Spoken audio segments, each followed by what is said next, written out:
Amacala okubulawa kwabantu ehle ngo-5.9% phakathi kukaMbasa noNhlangulana kulonyaka, kwathi awokuzama ukubulala anyuka ngo-8.7%, awokunukubeza wona ehle ngo-0.8 wamaphesenti.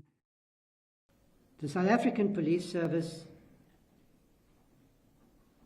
has recorded noteworthy decreases in several parts of the country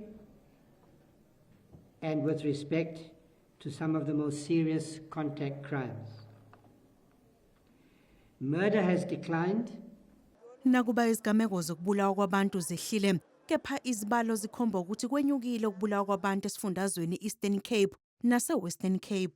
The province with the highest per capita murder is the province of the Eastern Cape with 15 or 16 per 100,000 murders. The second highest is the province of the Western Cape with 14 per 100,000.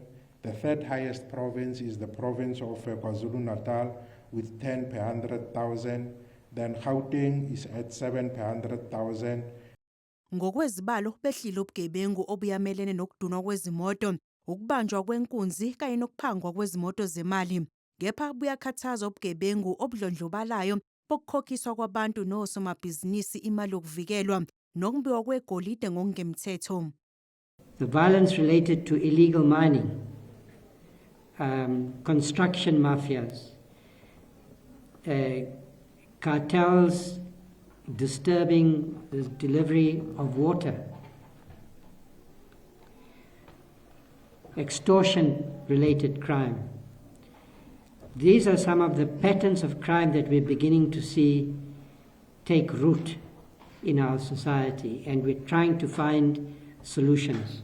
uKhatshaliya uphinde wazwakalisa ukukhathazeka ngokwanda kwezigameko zokubulawa kwamaphoyisa esemsebenzini.